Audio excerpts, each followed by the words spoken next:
family. We back in here.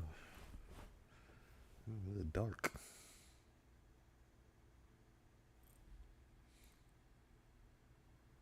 Yeah, we be alright. So happy to be back with you this week for another episode of Book Club. Oh, I hear two voices.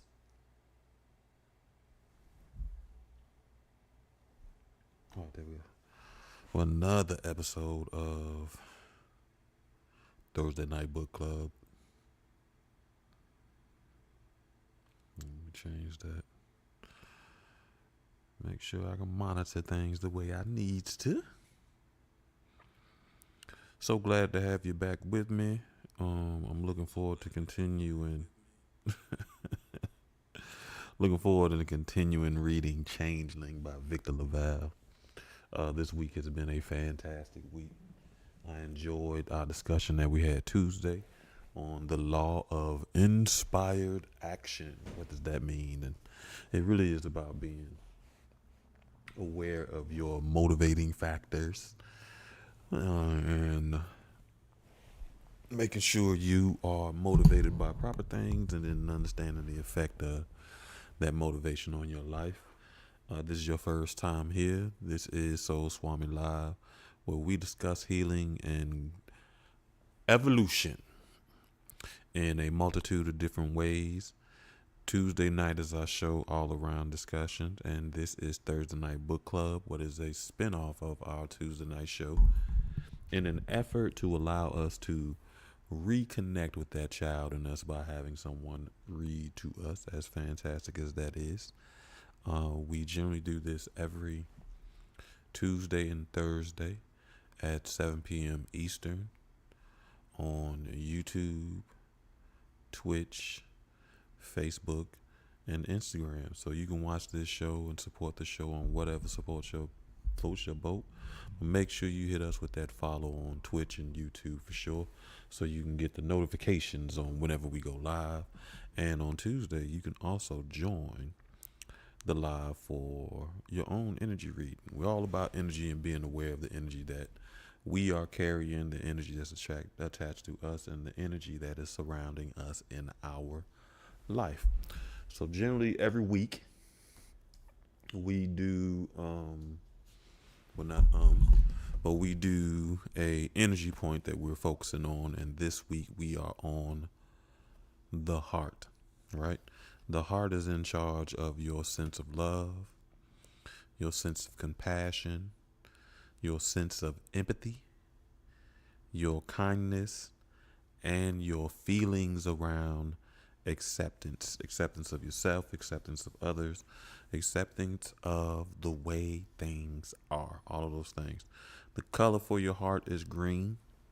So if you are into color therapy or light therapy, you want to spend a little time in some of that green, whether you eat some more green things, spinach, kale, green apples, whatever you like that's green, or you spend time in the green light, or even wear more green colored clothes, that all supports the functions of your heart.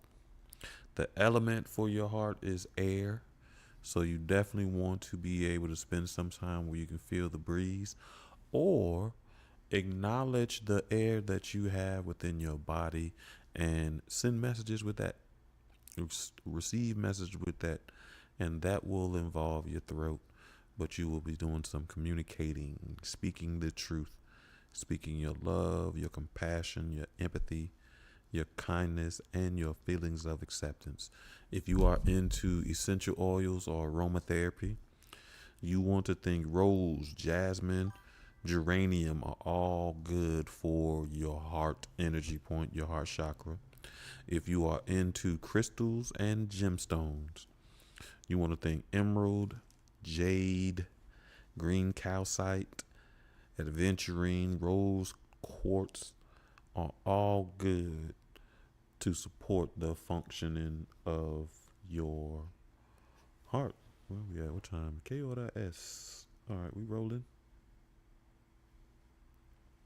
So next we do a little sound therapy. I guess we always use the bowl So we're gonna do a little bit of bowl, but I'm gonna spend most of the time on the wave drum. So when I thought about not using the bowl, my spirit was like, no, we gotta use the bowl. My spirit likes consistency and routine, likes to know what's gonna happen next.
next we work on breath work and do a little breathing exercise. This week I am feeling triangle breath, which is 333. If you are unfamiliar with that one, you just have to listen to the sound of my voice as I guide you through triangle breathing. And it essentially is you breathe in for 3 counts, you hold for 3 counts, and you exhale for 3 counts. Be mindful of releasing the energy that you would like to release and inhaling the energy that you would like to inhale and incorporate in your day. Incorporate within your body. Release the stresses of the day and allow yourself some space and time to be able to relax and calm your spirit and emotional bodies. On the count of 3, we will start. 1, 2, 3. Breathe in 3, 2, 3. Hold 3, 2, 3. Release 3, 2, 3. Breathe in 3, 2, 3. Hold 3, 2, 3.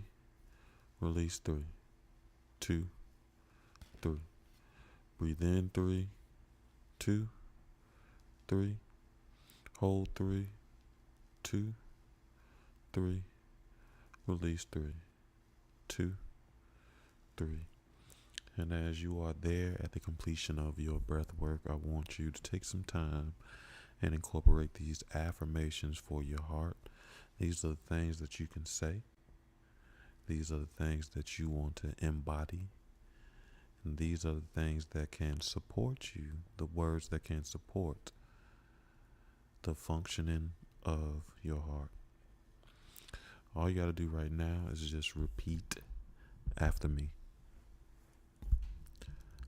I love myself and others. I deserve to be loved. I forgive others easily.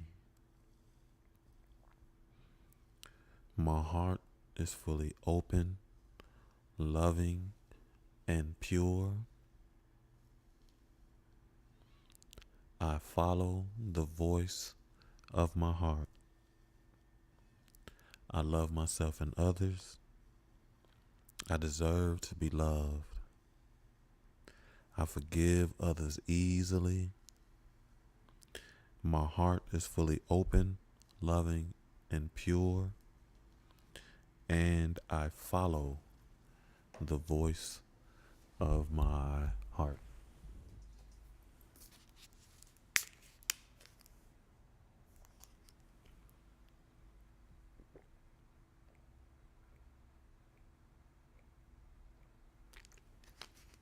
All right.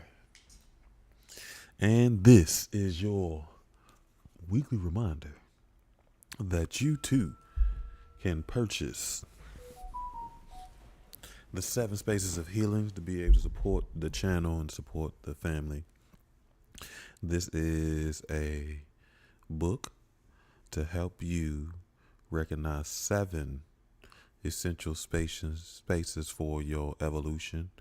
These are the spaces that you want to cultivate within yourself, and make sure that you too are a part of these spaces to support and encourage the evolution of you to your most authentic self. Those spaces are a space for love, a space for healing, a space for solitude, a space for trust, a space for risk, a space for accountability, and of course, a space for forgiveness, right?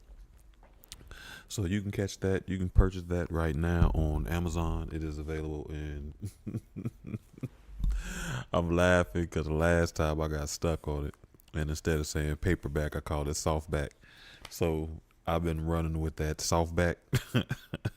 You too can purchase the 7 Spaces of Healing in softback or hardback, and it is also in ebook format. So whatever you feel like, if you need the tactile touch of the books, or if you like the accessibility of the ebook, then you can get either or for yourself. Hey man, they email me now. It's 7 p.m. Listen, side note, family. I'm gonna check this email too because we are, well, not we sometimes get brand partnerships and working with a couple of people to try to get some clarity on this new possible partnership. But I don't know. Let me see.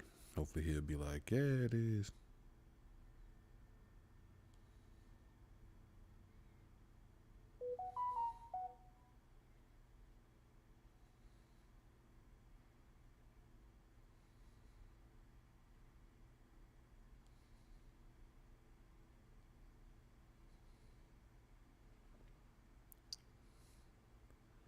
Okay, so it's 4 o'clock wherever he's at. So it is supposed to be with HelloFresh.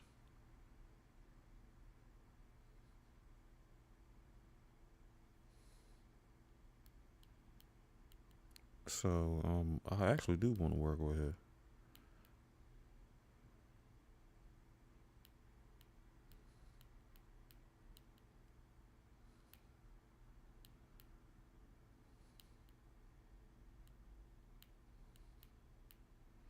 It's funny too because I did apply for HelloFresh, which is funny.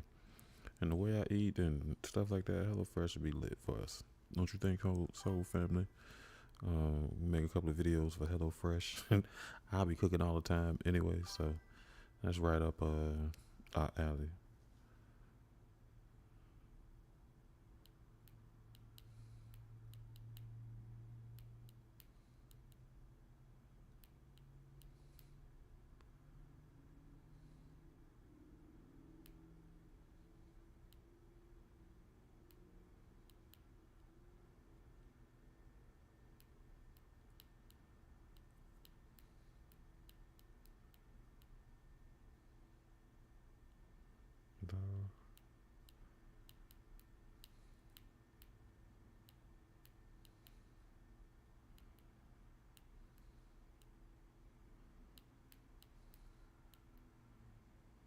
If you can, let me type that word out. They was giving that mama on TikTok talk about her daughter spell her name, and she wrote that letter. It was giving her hell for writing text talk. Talk about what I don't understand. WAT. You.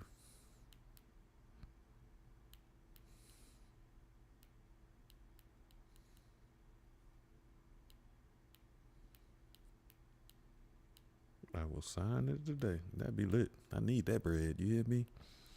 Um. Yeah, I was wondering why the code didn't. What's the name? What he said.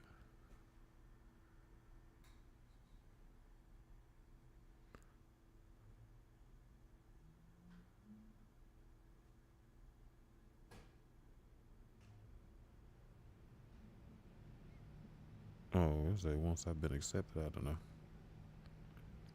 I don't know. Anyway, we'll move on. But I wanted to make sure I check that out because we can use all the legit sponsorships. You know what I mean? Some of them are interesting. Some of them I don't know.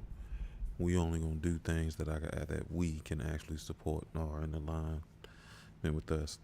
So we are back on what happened. We're back to Changeling. We're on chapter 6 now. I think so far we are in the story on how his mother and father met, which is a little bit different than the TV show because the TV show is about him and his wife, how they met, and later on you find out how his mother and father met. But this went around, as a matter of fact, it was about when he didn't go to college because he became a book salesman. So he's going around to estate sales and getting vintage books and classic books to be able to sell to other bookstores. So that's where he's at. Estate sale. Sounds posh, but for Apollo, it might mean traveling all the way to New Rochelle to inspect one garbage bag full of water damaged books in the basement of some Victorian colonial. Then again, he might find four bookshelves of perfectly preserved first editions at a townhouse in Sugar Hill. The suspense, the surprise, mattered nearly as much as the profit. Apollo had found his calling early, but his first great find in the field, his Baudelaire moment, didn't happen until he was 34. He'd moved out of Lillian's apartment at 19 and found a studio in Jackson Heights, the place so crammed with books he could hardly had room for a twin bed. He crossed the country on his book hunts. Occasionally he looked up from his front pieces and margins to take in the sights, date a woman, but after a few good moments he always got back to work. The big day, though, was at an estate sale in the basement of a Bronx apartment building. 42 containers of books, from sneaker boxes to old orange milk crates, scavenged from a supermarket. In them were some of the rarest books on magic and the occult that Apollo had never seen. A loving couple, Mr. and Miss D'Agostino, died within months of each other and left behind a collection that creeped out their 4 children and 11 grandchildren. He found a snapshot of the old duo tucked in the pages of the grimoire. They looked like an old man and wife from the movie Up, but this version of Carl and Ellie Fredrickson had been stockpiling volumes of sorcery.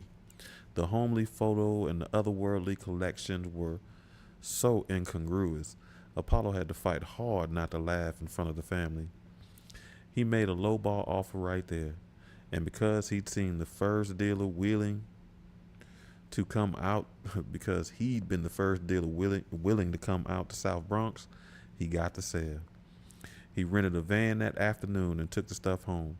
It took a week to catalog everything and upload the relevant info for the books. As he leafed through them, he found scribbled notes here and there in the margins in 2 different kinds of handwriting. As he examined a 3rd edition folio of light-hearted little book called Witch Hunter Manual of the Blood Council, out slipped a postcard addressed to the Agastinos. The plain postcard hadn't yellowed much, as it would have been expected, since the date stamped on it read 1945. The addresser's name, his signature absolutely clear. It was Aleister Crowley. A quick check online verified that Crowley had been famed occultist in the early 1900s, called the wickedest man in history, accused of Satanism, a recreational drug user and sexual adventurer, back when such a thing was scandalous rather than just a part of one's online dating profile. Ozzy Osbourne wrote a song about the guy in 1981, and apparently Domenico and Elaine D'Agostino had received a postcard from him. Apollo read Aleister Crowley's note to the couple. Some men are born sodomites. Some achieve sodomy, and some have sodomy thrust upon them. Thinking of you both. That's interesting. Well, how did you like that? The D'Agostines were certified freaks. Even before the postcard, this haul had been Apollo's best. Now, if he could authenticate the card, this find would become legendary. Carlton Lake got Boulder's correct text. Apollo Kagwa got a horny postcard from Aleister Crowley. He read the card again and laughed. He held it up to share the joke with someone else, but he sat alone in the living room. The find of his life, and no one was there to share the news. Now he felt surprised, overcome with a different emotion. Apollo Kagwa felt fucking lonely. He looked again at the book he'd bought from the family. He scanned the postcard. Mr. and Mr. D'Agostino had been up to some wild stuff, it seemed, but the two of them had been on their occult adventure together. The handwriting in the margarines, two different styles, suggest that husband and wife both spent time studying these tomes, exchanging marginalia, an ongoing conversation that spanned decades. Apollo suddenly understood all these books as more than just an excellent payday. They were evidence of two lives intertwined. At 3 in the morning, in his one bedroom apartment, surrounded by a small library of occult texts, Apollo Kagwa, 34 years old, realized his biological clock had gone off. Chapter 7. Apollo hit the library. Sale. Apollo hit the library sales less regularly than the state sales or used bookstores, but he'd been in Washington Heights anyway for a fruitless estate sale, so he stopped at the Fort Washington branch of the NYPL, New York Public Library. The library sales were usually a mix of old books the branch hoped to sell off rather than recycle, and books that locals had donated. You weren't going to find something like the D'Agostino's Hall at a library, but you could buy a book for 50 cents, then sell it for $5. Almost any small business succeed on or fail by such margins. It wasn't romantic, but reality rarely is. Apollo tended to come to library sales for things like large print editions of crime novels, the kind of stuff he sold to retirees who found his website and wanted the stuff shipped. Selling those books reminded him of the first business model, People magazines to Miss Ortiz in apartment C23. The Fort Washington branch stood 3 stories tall, but the sale was being held in the basement, in a nook off the reading room. One of the librarians had to cover both the sale and her desk. Apollo reached the basement to find her helping a mother with 2 kids pick through the shelves of well-worn picture books. The children had taken on the vital task of pulling every third book off the floor. The mother didn't seem to notice, or had decided not to notice. So the librarian now had a third job, cleanup crew. Then, from the reading room, a man's voice called out loudly. Because the space had been so quiet, it sounded as if he was using a megaphone. Hello? Hello? I'm in distress. I'm laughing because this happens in the show. But it is like a homeless man that comes in there with all this stuff and he needs to use the bathroom. And she just in there, he in there wild, he in there screaming, hello, hello, I'm in distress. The library shuttled from the book sale back into the reading room, where an enormous man stood at her desk. He was at the desk. He wore a bulky old backpack and carried crammed shopping bags in each hand. A one-man pack mule, and that's pretty much how he looked. He did. This is dire, he shouted. I am in need of a toilet. The librarian made her way around the man and his bags to the other side of her desk. She stood narrow at the shoulders, full at the hips. The man had a good 2 feet on her. From a distance, you would have thought you were watching an ogre and an elf square off. The other patrons, mostly elderly, looked up from their newspapers and magazines, but seemed wary of doing more. Apollo moved closer 10 more steps, and he'd be there to help. Listen to my voice, the librarian said to the big man. Can you hear me? The librarian smiled when she said this, but her volume and her posture suggested something more commanding. I got ears, don't I? He leaned forward as if he was going to throw himself across the desk right at her. Well, you see, I have ears too, she said, not stepping back. So why are you yelling? The man wobbled as if the bags in his hand became heavier, or maybe he just felt confused.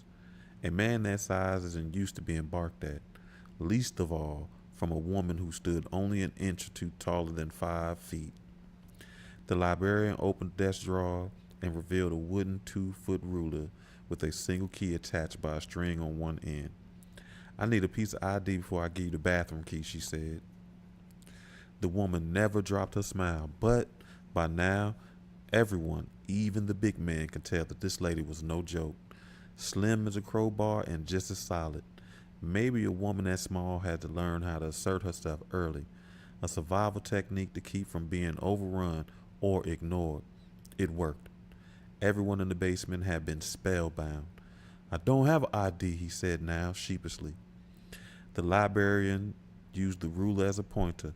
Leave your bags here with me. I know you'll come back for them. Instead of setting the loads down, he clutched them close. A pair of oversized purses. These contain secrets. She nodded, opened the drawer again, and dropped the ruler inside, and pushed the drawer closed, crossed her arms, craned her head back, and looked the man directly in the eyes. Apollo made it to a count of 10 before the man set the books down. He looked hypnotized. The backpack too, he asked. All the bags, the librarian said. At that moment, if she gestured to Apollo, he would have handed over his bags as well. The big man set the large pack down with the others, and the librarian opened the drawer and handed him the key. Thank you, he said softly. My pleasure, she said, smiling warmly this time. The whole reading room waited in silence, listening for the key to fumble into the lock, the squeak as the wooden bathroom door opened. When it slammed shut, everyone in the reading room shuddered as if they were waking up from a dream. All except the librarian, who already come around the desk, moved past Apollo, and returned to the mother with the 2 kids. They bought 4 books for $1. The librarian then returned to Apollo, who'd been standing there dumbstruck. Do you need something? She asked. Apollo pointed towards the man's bags gathered by a desk. I was going to help you with that guy. The librarian looked at the bags, then back to Apollo. But you handled yourself, he said. That's my job, she said. He asked her to dinner. As she rang up his 3 books, she politely declined.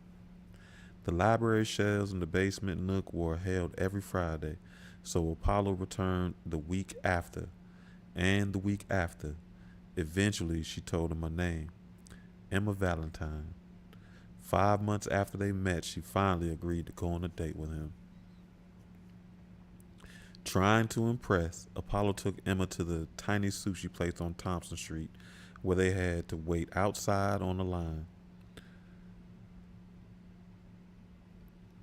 The season, late fall, made waiting on the sidewalk feel like standing inside a fridge, so they were shivering by the time they got seated. They downed a bottle of hot sake before any food came.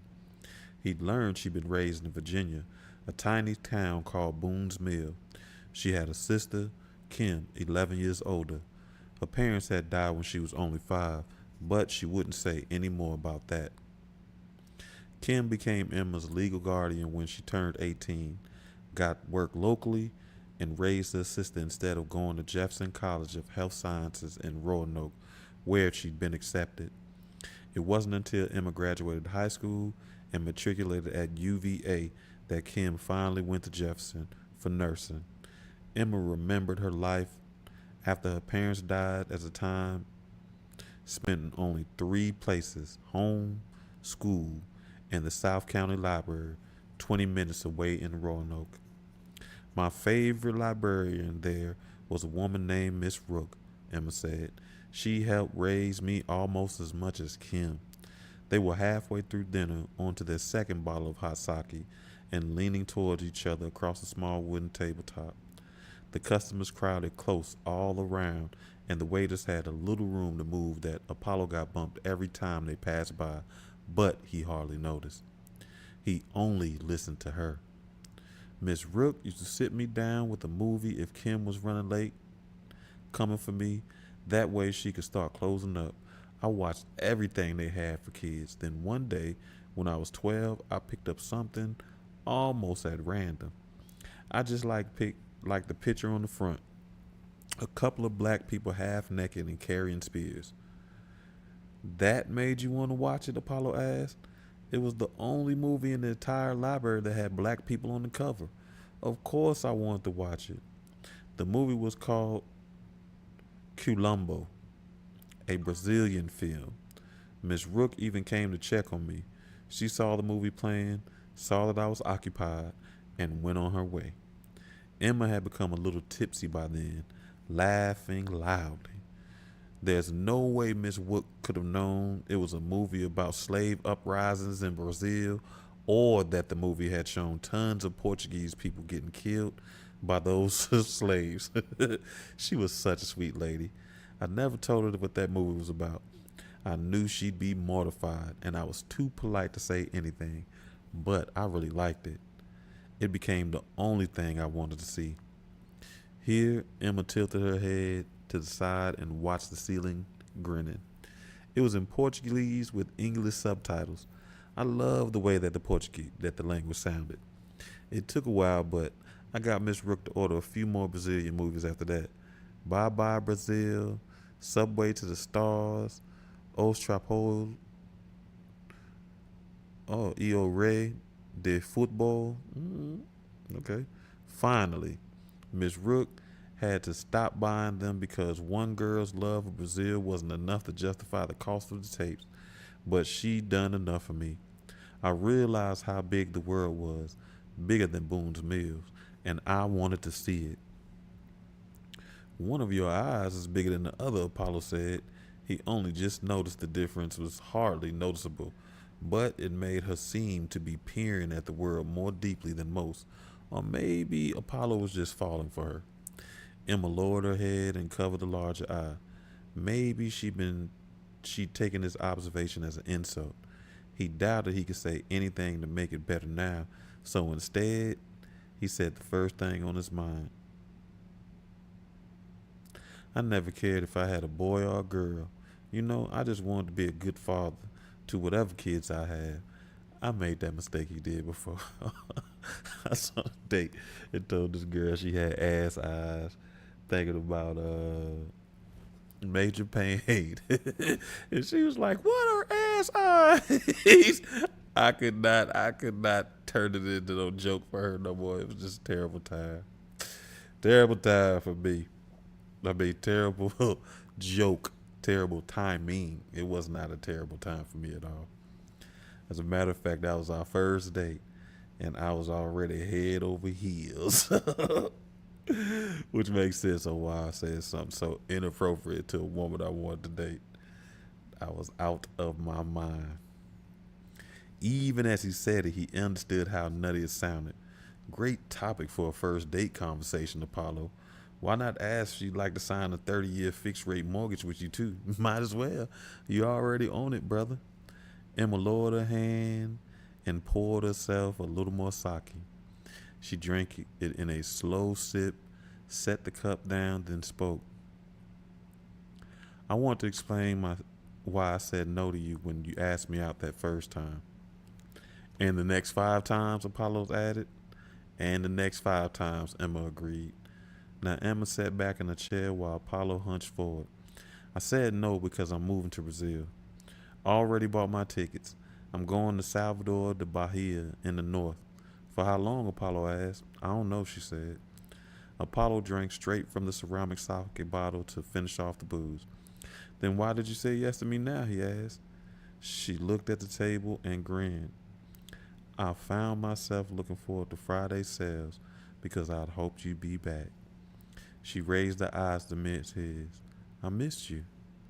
As he led her back out into the street, he took her hand. She squeezed it tightly when he did. Now about this trip to Brazil, Apollo said. I am the god Apollo, he told himself. I am the god Apollo. Are you sure I can't convince you to stay? Emma Valentine smiled at him crookedly, intoxicated as they kissed. 4 weeks later, she left for Brazil. Chapter 9. All right, here we go. Try dating other women after a night like that. Apollo certainly did, but his heart wouldn't buy it. It was Emma Valentine or bust. How long could she stay in Brazil anyway? They wrote each other, but Emma couldn't rely on the internet connection. She left Salvador after a few months and moved to Manusa, then Fortaleza. Eventually, she'd hit Rio and Sao Paulo, but not yet. Apollo found himself reading news from Brazil online.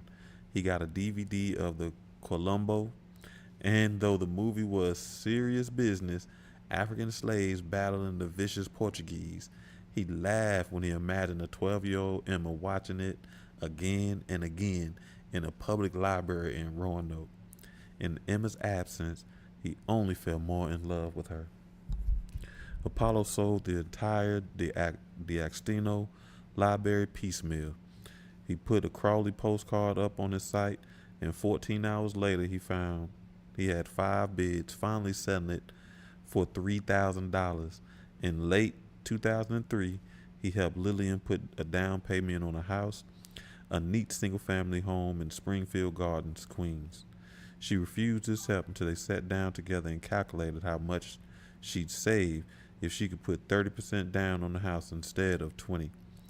This kind of thing helped occupy Apollo's time and mind. After a year, Emma wrote to say that she was coming back to the United States. Her flight wouldn't arrive until late night, she wrote, and he might not even be interested in seeing her anymore, but if he did want to see her, she'd love his face to be the first one she found at arrivals, and he was there. I probably would have been too. The plane, meant to arrive at 10 o'clock, got delayed twice. Apollo ended up spending the night at JFK. The families and friends in the arrival area sat slumped, shuffled, and shrugged, and some fought. The longer the delays, the more everyone settled in, Apollo among them. Sometime after midnight, he slipped into sleep. At intervals, one delayed plane or another arrived, and its sluggish passengers appeared, greeted by similarly sluggish loved ones.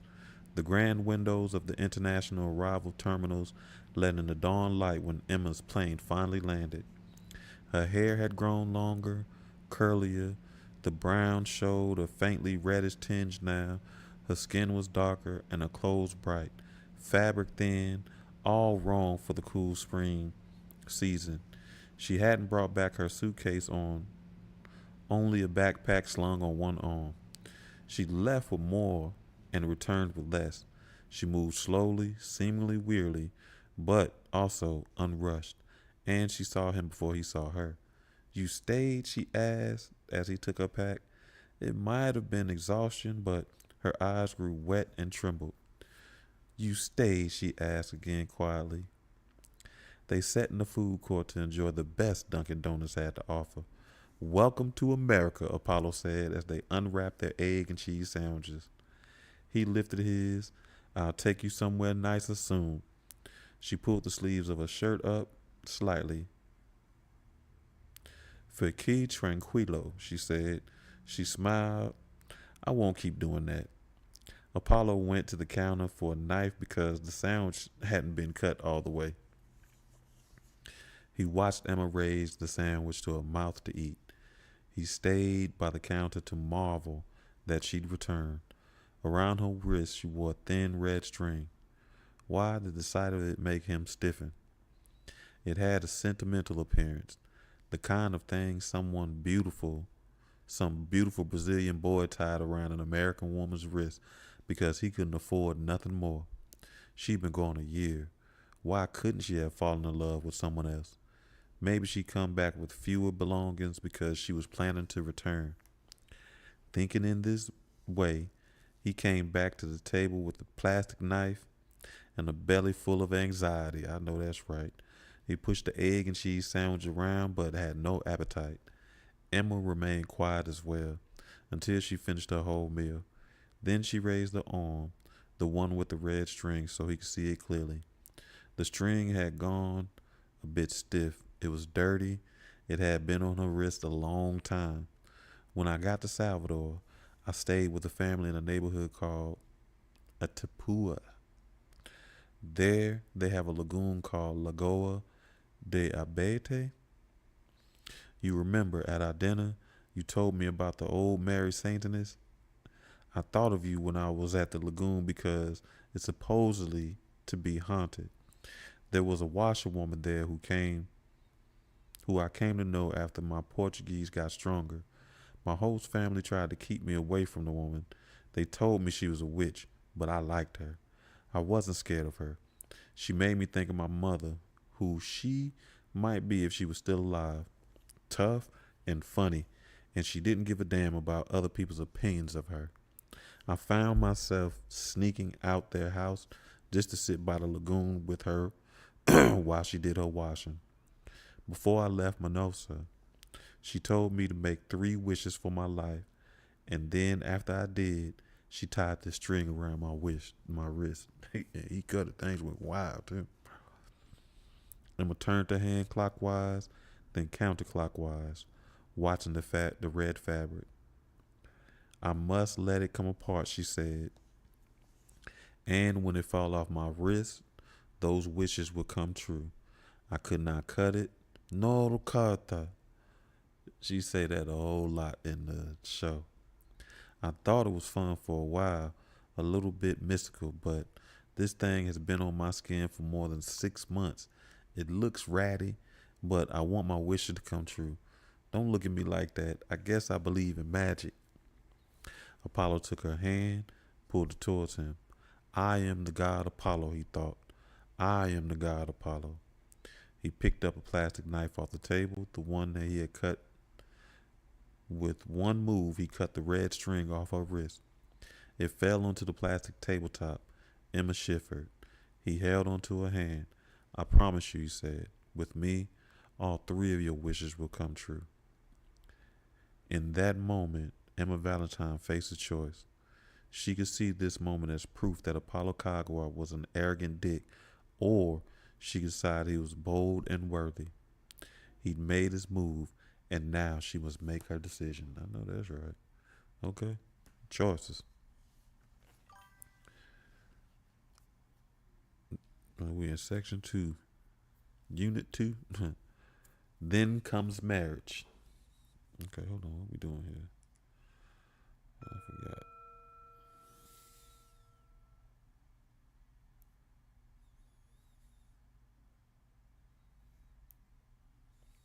I got distracted with that email. Hey, Todd. I ain't even know you was on here, good. Thanks.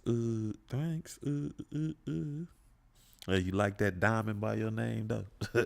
I gotta say it every time you show up. Diamonds are forever. They are all I need to please me. They won't leave in the night. Have no fear that they might desert me. Do do do. Diamonds are forever. Sorry. Side note. Sorry. Okay. Where we at? Chapter 10. Early evening. By the time Apollo arrived at the 2-story row house in Ridgewood, Queens, as he scuffed up the front stairs, he laughed at how, when he lived in a 2-bedroom in Flushing with Lillian, these sorts of places, not apartments, but actual homes, had seemed so high-toned. He'd ask her why they didn't live in one, and she'd say, those are for owning, not renting. Even now that he and Emma had an apartment of their own on this island of Manhattan, he couldn't stop himself from admiring the row houses, gawping at the second-floor windows, the rain gutters running along the roof. Apollo Kagwa, 37 now, but he still felt like that little boy. When Apollo rang the bell, he heard a woman calling from inside, and then the locks clicked, and the curtains of the first-floor window slid aside a few inches so he could be seen there on the stoop by someone he couldn't see. Then another voice, a deeper male, and the door stopped being unlocked. Apollo felt thrown back to the days when he'd been left waiting outside some nervous bookseller's storefront, or all the times the owners of a private residence refused to let him in. I am the god Apollo, he thought. I am the god Apollo. These days, the mantra came automatically, as commonplace as breathing. He took out his cell phone while he waited and sent Emma a text. He wondered if she already made it to the restaurant. We'll be late for dinner, but I'll be there. Hold on, a woman shouted from the other side. I'm here. The door shook in its frames. Locks clacked, then clicked, then clacked back again. Come help, the woman growled. Don't you see me? The curtain in the front window fluttered. Another set of footsteps, heavier and faster. Two clicks, and the knob turned. The door opened. A man in his 30s stood in the doorway, and behind him was a small, much older woman. White folks. They looked like a pair out of some old Central European woodcut. Those gaunt lined faces and stiff postures. It's that easy, the man said, shouting at her over his shoulder. He seemed too old to sound so childish. The woman pulled at the man's arm so he'd move. Miss Grabowski? Apollo asked. You're the bookman, she asked. I'm the bookman. Apollo held out his card for her, but the man snatched it fast, then retreated into the house. Apollo decided to call the larger man Igor, whatever, no matter what his real name turned out to be. The old woman, Miss Grabowski, smiled tightly and waved Apollo in. They entered the dining room where 6 cardboard boxes were laid out on the dining table. There was a sectional couch in the adjoining room and a large flat-screen television on the stand and little else. You said your husband died, Apollo began. Ex-husband, Miss Grabowski said. She looked around the dining room. There was a dining table here, but no chairs. The off-white walls so dusty they appeared gray. Black garbage bags were heaped in one corner of the dining room. One of them lay open, and a few dingy sports coats, withered slacks, spilled out. Miss Grabowski had succumbed to bachelorhood. Mr. Grabowski has succumbed to bachelorhood in his old age. My son and I have lived around the corner in recent years. At least you stayed close, Apollo said. Miss Grabowski shrugged. This little Ukraine, where else would we go? Now we have to clear it out by the end of the week. The owners want to rent it to someone else. She had an accent, though she might have been living in the United States for 20 years. Lillian never lost that faint British lit that had gotten her hired by Glamour Time over 40 years ago. Apollo used to get such a laugh out of hearing his mother pronounce aluminum like a Brit. Aluminum. Igor wagged the business cards as if he was a bouncer checking ID. Did you go to school to do this? Igor asked. Those are the books, Apollo said, pointing to the boxes of the table. He didn't wait for her answer. He just wanted to clear some space between him and Igor. Keep it moving, Igor. He enjoyed reading, Miss Grabowski said, as Apollo opened the flaps of the first box. But his eyes became worse with age. Igor didn't like being ignored. He raised his voice. You heard of Ballman's? He demanded. His mother looked at him. Please don't be foolish, she said. Apollo didn't even have to peek inside the box to be sure one was worthless. The scent of mildew, water damage rose into the air like a specter. He moved on to the next box, but same smell greeted him. Baldwin's rare books, Igor said. They have already made me an offer for my father's collection. The old woman turned now and slapped her son's arm. She spoke in the native tongue, and Apollo moved on to the third box. He felt himself shrinking. He'd come all the way out here for what no doubt would turn out to be a box of 6 stained, curled, and torn books. He did this instead of going straight to dinner with Emma. One of her oldest friends, Nichelle, was visiting town and made reservations for them at Bolet. Just say the name with a proper French accent to guess how much the meal would cost. You already know. And here he was in Ridgewood, listening to a Ukrainian family bicker in Ukrainian, or were they speaking Russian? He had traveled all this way so this twit Igor could try and tell him that Ballman's rare books made him offer on Mr. Grabowski's collection of sour-smelling paperbacks. He had come all this way to have his authority and experience questioned by a man who assumed superiority as a kind of birthright. But a good bookman never turns down the checks for some rare finds, especially not a bookman with a child on the way. I know that's right. Igor took out a cell phone and he tapped the screen and he spoke in English again. I've got direct line for the Baldwins, he said. Apollo reached the six box, hardcovers this time. A quick sniff suggested mildew hadn't introduced to that batch. This time he reached in and checked the books. Which Baldwin? Apollo's asked. David or Natalie? A few works of notification, nonfiction of Vietnam. Some of these books even had their book jackets. If he hadn't been on his way to dinner, he might have offered $20 for the box, just so he could sift through it all at home. Miss Grabowski swung at her son again. I told you not to lie, she shouted. She hit his cell phone this time and it soared out of his hand into the den, skittering across the hardwood floor and under the couch. Mama, he ran for the device, and Apollo's card fluttered to the floor. The old woman turned back to Apollo. Do you like to buy these books? Well, Apollo said, looking at the six box again. How to be nice about this? It's obvious your husband got a lot of enjoyment out of them. She dropped her head, trembling with desperation. When she did, he came across a book that made him stiffen. A novel called Fields of Fire by James Webb. No discoloration to the book jacket, and the book itself showed no fading to the board edges, no rubbing, and when he turned to the copyright page, he saw it was a truly first edition. Nothing like the Crowley postcard, of course. But he had regular customers in Virginia, a history hound, who might pay $250 for this book. Apollo scanned the house again. Old clothes in garbage bags, a decaying sectional couch, the kitchen visible from the dining room looked like a graveyard for pots and appliances. Apollo doubted Mrs. Grabowski's ex-husband had left her anything worth a damn. She'd even said this house was only a rental. She'd inherited a messy house that she had to clear quickly, and her only help was feckless Igor.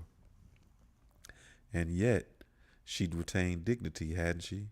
She refused to go along with her son's stupid plan, even as much as she thought she no doubt needed money, any money. She hadn't been willing to lie to Apollo to get it. He imagined her working some job during the day, then coming out to Ridgewood each evening to sweep up after her dead, no doubt equally feckless husband. Though she was Ukrainian, she reminded him of his mother, someone who worked like hell and still didn't get all the good luck she deserved. If he paid her what the book was actually worth, it would be a kindness. Even half its value, even $100 might make a difference. A week's worth of groceries, a month Con Ed bill. From the other room, Igor shouted, "You better not have cracked the screen, Mama." She looked over her shoulder at her son, on his knees, pawing for the device under the couch. He looked like a toddler scrambling for his toy. Miss Grabowski visibly deflated. Apollo felt his sympathies flare across his face like a rash. But quickly, Apollo reminded himself why he'd come out to Ridgewood tonight. Because it had been 6 years since the Agostino Hall, and nothing worth even as much as a web novel had come his way since then. Because Emma's job at the library had been reduced from full-time to part-time, because Apollo Kagwa and Emma Valentine were expecting their first child in 2 weeks. Miss Grabowski looked back. Apollo had 2 hardcovers out to her.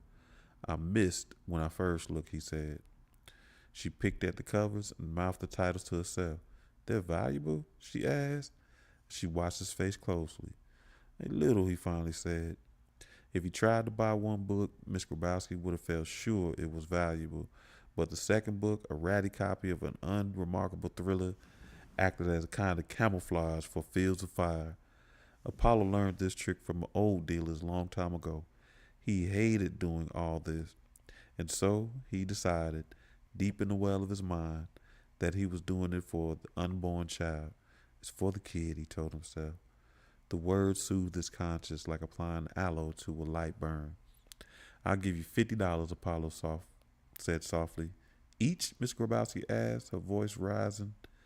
Apollo went in his wallet. For both, he said. He waited until she nodded and took the cash. Igor returned from the other room, his phone gripped tightly in his hand. You proud of yourself, he asked, cheating an old widow? Miss Grabowski folded the bills into a fist, then hit Igor with a closed hand. Don't talk like that. This is more money than your father gave me in years. Igor ignored the attack and her words. You know it's true, he said, grinning at Apollo. And I know it's true. Apollo tucked both books under his arm.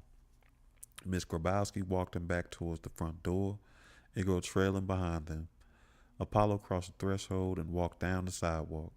He turned back to find Igor in the doorway. Behind him, Miss Grabowski counted the money in her hand. Apollo couldn't tell if she looked satisfied or suspicious.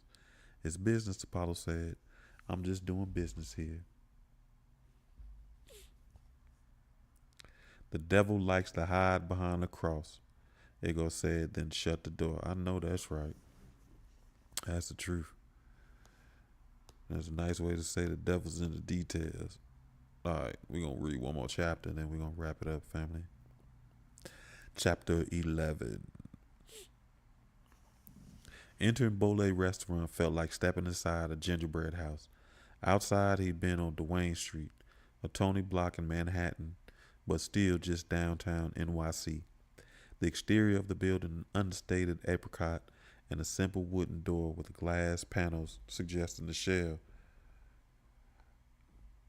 had picked a pleasant enough space. But when he opened the door and stepped into the foyer, he found himself surrounded by apples. Shelves had been built into the walls, running as high as the ceiling. Rows of fresh apples and their scent enveloped him. The door to Duane Street shut behind him, and Apollo felt as if he stumbled into a small cottage off an evergrown path in a dark wood.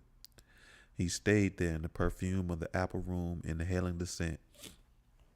If he'd brought the stain of his interaction with Miss Grabowski downtown with him, then this room made him feel cleansed. Another door led from the foyer into a waiting room, a long narrow hall with padded chairs and tiny tables. 6 small chandeliers hung from the wooden rafters, but offered little light. The curtains covering the windows looked lush as bridal gowns. The waiting room sat shrouded in an elegant gloom like a little parlor of storied mansion. Immediately, instinctively, Apollo checked to see if he was wearing sneakers or shoes. He shifted his messenger bag so it hung behind him. A few people were waiting to be seated, but Emma and Nichelle weren't among them. There was a dark wooden station, and behind the maitre d', a tall man in a tailored blue suit gazed down on the screen that lit his face sharply.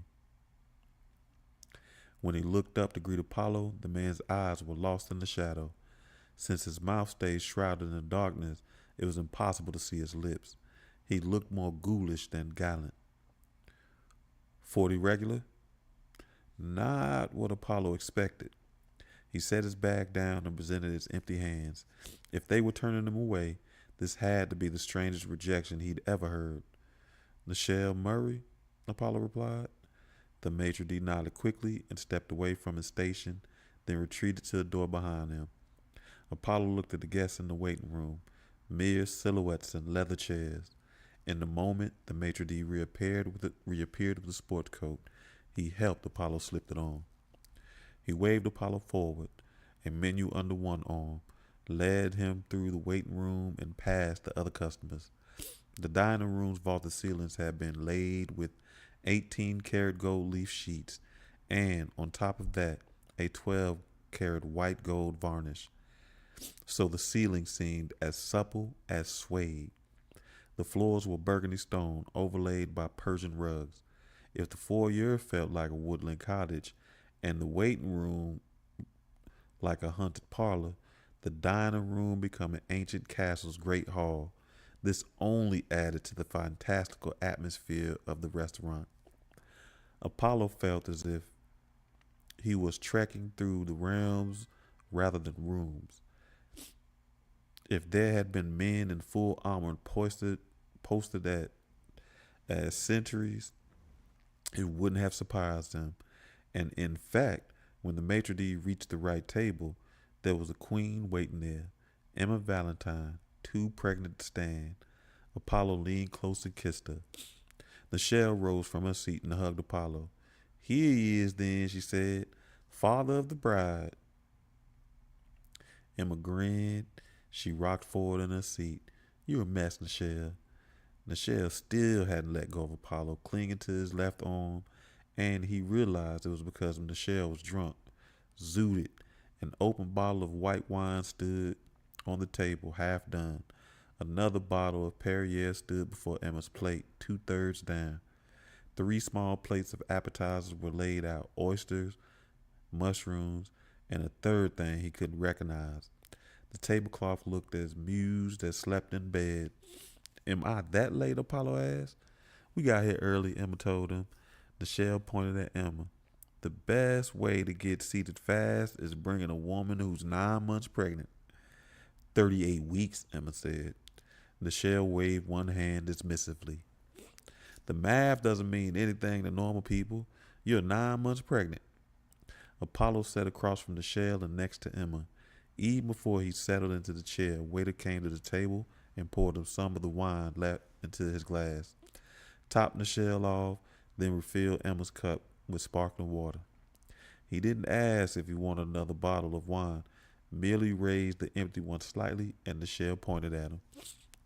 Apollo set the messenger bag between the legs of his and Emma's chair.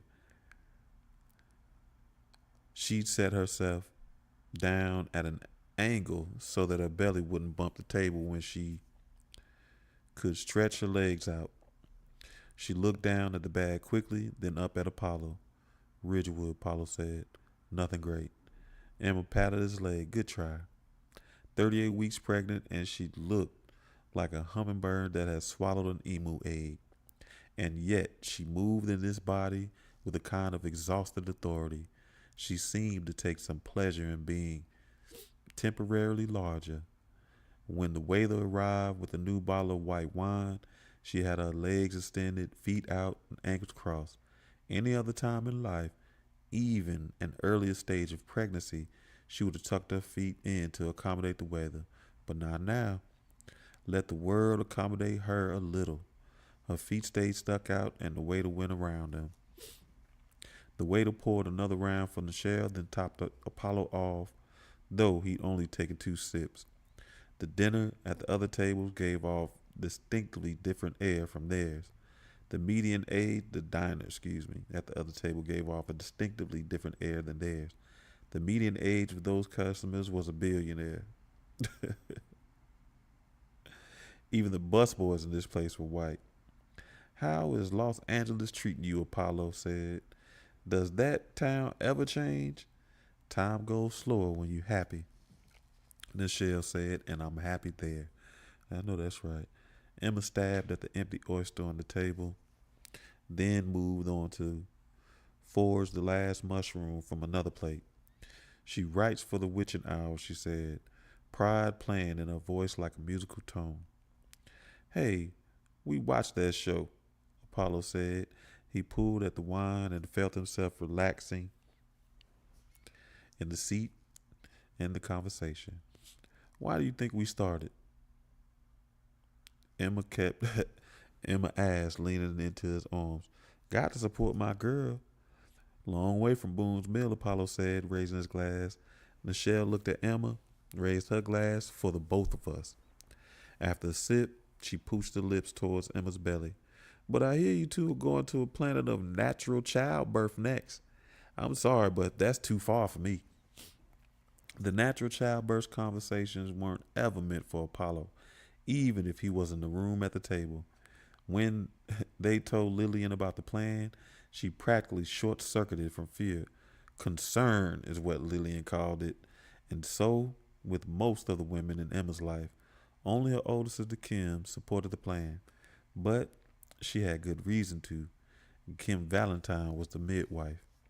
Okay. Oh, that was her sister that be showing up in the book and talk to her and didn't want her to go. I mean, showed up in the show and talks to her. Michelle told Emma all the concerns about childbirth. Apollo made the mistake of finally looking down at his menu. There were three appetizers on the table already finished. The oysters cost $30.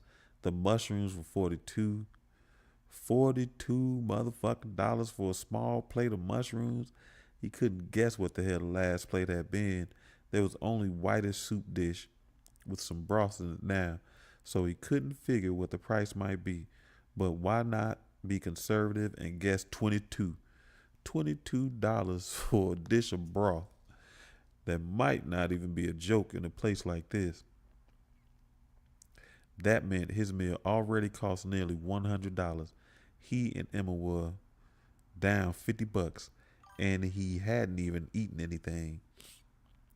Apollo finished the wine to calm himself, an exquisite Chablis.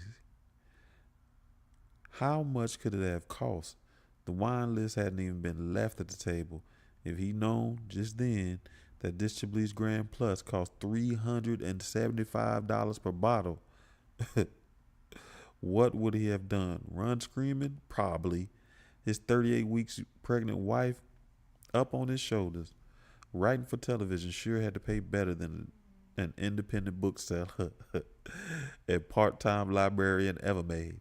At least Emma, his beautiful and thoughtful wife, drank only water tonight. Perrier, he corrected himself, not tap water. And just how much in Sweet Black Jesus did Boulay Restaurant charge for sparkling mineral water? Did they infuse it with fucking diamond dust before they served it? The woman turned their attention to Apollo only when he audibly whimpered in the seat.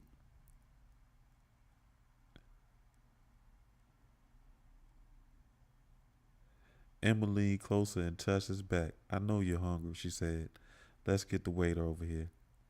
Nichelle ordered organic Long Island duck, $45. Emma, the organic Colorado lamb, $53. The waiter then faced Apollo. Apollo handed over the menu. He pointed at the empty basket in the middle of the table. I'll just have more bread. I know that's right. Apollo watching them tags. Okay, family. We're going to wrap up tonight's show. I appreciate your support. Catch us Tuesday as we continue. Are you still here, Toddy? Congratulations. You be holding on. You probably out in there breakdancing and everything. Catch us next Tuesday as we continue our discussion of the 12 universal laws. And if you can't make it Tuesday, then I'd like to see you back here next Thursday as we continue reading Changeling by Victor Lavalle. And before we go, remember we're working on our heart this week, and I want you to remind you that the affirmations are: I love myself and others. I deserve to be loved.